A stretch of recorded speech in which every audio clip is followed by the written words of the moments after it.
Alright, what's going on guys? T Torres back here for another video. So in today's video, I'm going to be doing a little bit of a review video plus the order as in which I suggest or think that you should do full bolt-ons for the PRL stuff, or any bolt-ons for that matter.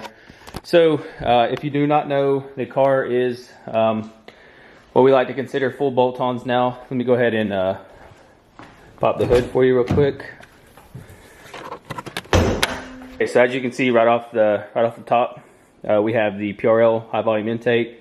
We do have the titanium turbo inlet pipe that I've had Cerakoted black, and then also the elbow piece has been Cerakoted black. And then as you can see down here, we have the PRL aftermarket downpipe and front pipe, and that I have install videos and all this stuff. And then down here, as you can see, we have the PRL intercooler along with their charge pipe. So what we're going to do is we're going to go for a drive down the road, and I'm just going to talk to you all and explain my thoughts on going full bolt-ons and what order you should do this madness in. So let's hop into the car and let's go for a drive. Okay, so like I mentioned, we're going to go over what my thoughts are on the going full bolt-on setup. So right off the bat, like I said, this is just my recommendation. I recommend, if you're new to the tension community for the Type Rs, I recommend that you start out with the PRL high volume intake. No tuning is required. Simple install. I have a video on it as well if you're interested. I'll have a card linked to that video. The install process is maybe an hour, maybe hour and a half. It's not bad, and it'll hold you over until you get your next mod in, because once you take out the factory intake and you put on the aftermarket one, the sound is just pure amazing. Just the induction noise, everything about it is great. And then of course, to top it all off, PRL makes a high quality product. I've been brand loyal to them since I've had a 9th gen Civic. As many of you probably don't know, I have also had a 9th gen Civic. And then one of the cool things about the HVI, the high volume intake, there's no tune required. And then so once you get done with the intake, your next real thought process should be, okay, what are my goals for the car as far as mods, power? Are we going to run E85? Who's going to tune it? What tuning software we're going to use? So of course, there's two major tuners in the game as far as software goes. You have K-Tuner and you have Honda.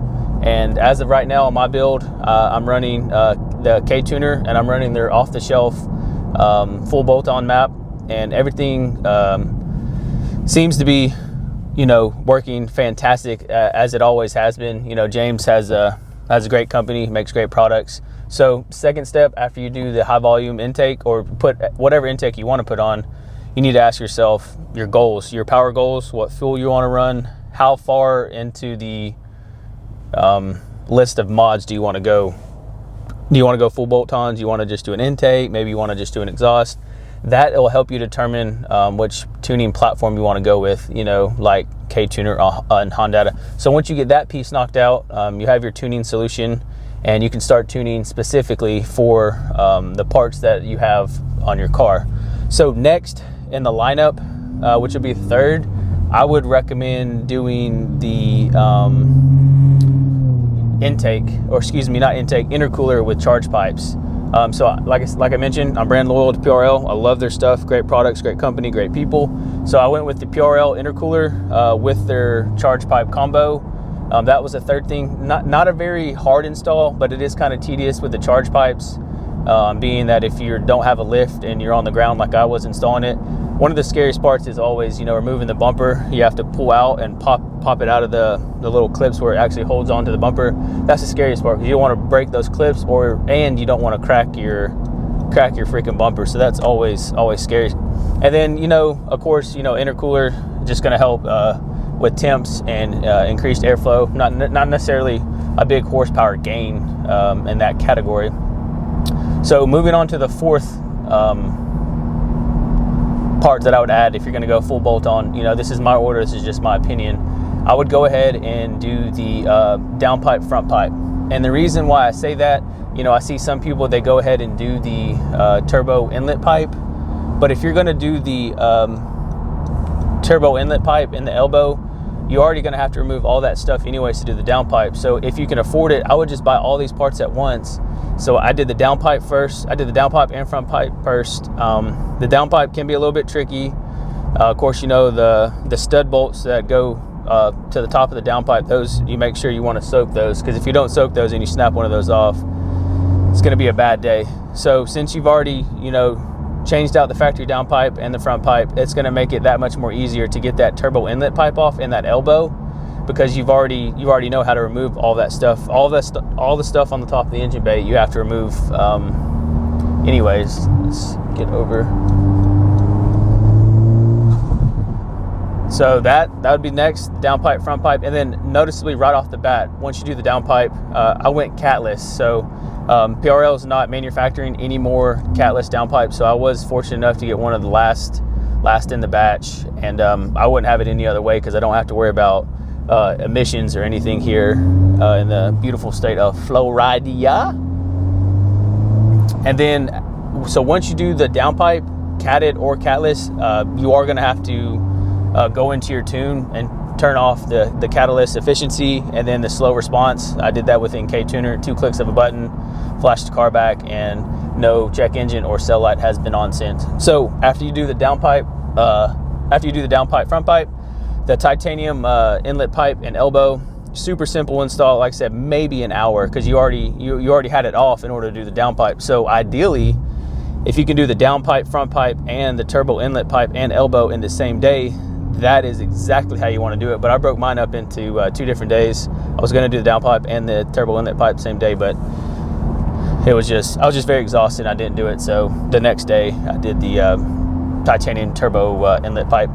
And there's a whole bunch of different inlet pipes, like, not, you know, different styles you can get. Rampage has one, PRL has one. Of course, they're all titanium. And what I did, I had my buddy Zach from Major League Coatings. He Cerakoted mine, which is going to help reduce heat, help it cool down and all that stuff, because you know these cars get extremely hot on track days, which fingers crossed one day we'll have this on the track. So as of now, I've got probably 300 miles on the K-Tuner off-the-shelf full bolt-on map, along with going full PRL bolt-on. Everything has been great as far as performance mods. You know, I have some other mods as well. The Acuity short shifter, stage 3 short shifter, highly recommend that if you want to change the game. And they make a awesome shifter. I absolutely love mine. I'm running the Poco shift knob as well. I have install videos and all this stuff too if you are interested. So right off the bat, being with the off-the-shelf map from K-Tuner, the spool, the throttle response, there's just a whole bunch of variations of different things that are all happening at once that made this car so much better. And I never really drove, the only performance mod that I put on that I drove, you know, almost singly by itself was just the intake.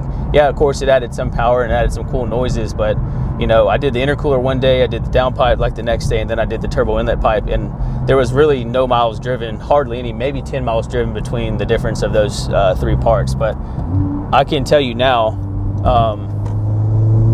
the car pulls like a champ, spools like a champ.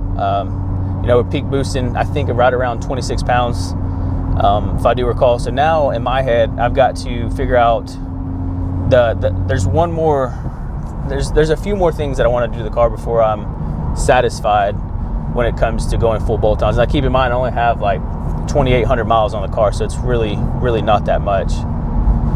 So I've got a performance mod sitting in the garage. We'll go over that at the very end of the video on what's next. And then tuning solution, I've reached out to a couple different people. Some people have reached out to me, and I have identified who is going to be tuning my FK8, and I couldn't be more excited to announce that in a later video. I'm really excited. I really want to make, at least with what I have now, 370, 375, maybe 380 horsepower. I think that would be ideal peak performance for me. 380 horsepower, you know, 400 for this car would be super pushing it, and plus you'd have to have like E85 and all that stuff. And believe me, down the road, I would love to do the upgraded fuel system. We are definitely going to be doing the PRL P600 drop-in turbo. That is a must, and then we should be able to easily squeeze out 400 horsepower on the stock block. So this was more of just like a, not necessarily a how-to video, but just like in what order should you do your full bolt-ons. And like I said, this is just an opinion, so I'm just going to reiterate. First, we started off with the PRL high volume intake, and then second, you need to decide what tuning platform you want, whether that be K-Tuner, Honda, etc. And then third, I went with the intercooler and charge pipes. I feel like that's a must, especially in the summertime. And then if this car is ever going to get some track time, we definitely need those. We definitely need this car to cool off as fast as it can. And then I did the downpipe, front pipe. And then we did the titanium turbo inlet pipe with the elbow. And then unfortunately, I wish I could discuss my exhaust in this video, but it's ordered, it's on its way. You can throw in the exhaust pretty much anywhere in that order, because you don't necessarily need no tuning required for an exhaust. But fingers crossed, mid-March, the exhaust should be on my doorstep. And then the week that my exhaust comes in, I would say within the next 72 hours, the exhaust will be on the car. And a lot of you have guessed exactly what exhaust I've gotten. It's so hard to keep it on a wrap. I can't wait. Some are going to be excited about it. Some aren't going to be excited about it. But the only one that matters is me. And I'm super excited for what I got. And with that being said, we're getting to the end of the video. I do want to give thanks to each and all my new subscribers and all my old subscribers. We are constantly growing the channel.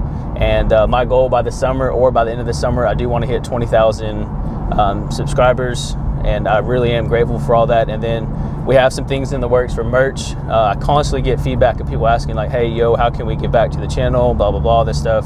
I need to shift gears a little bit and get an online store going so I can sell, merch, stickers, jet tags, keychains, hats, maybe a polo, or not, excuse me, not a polo, maybe a pullover, a pocket tee. There's so many ideas I have in my mind. I've got to get the knowledge and the expertise to, build a website, like Shopify and all that stuff. And then eventually, don't tell nobody, but I'd love to be able to give back to the community and do giveaway parts. For everything you purchase, we could give away some performance parts. I think that'd be a really great way that I could give back to the community.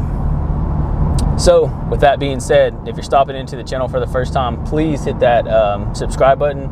Give this video a big thumbs up, turn on all your post notifications, and I'll catch y'all in the next video. Thank y'all so much for your support. Peace. All right, if you made it this far in the video, I want to first off thank you for staying to the end to watch it. So here's a little sneak peek of what the next install video is going to be.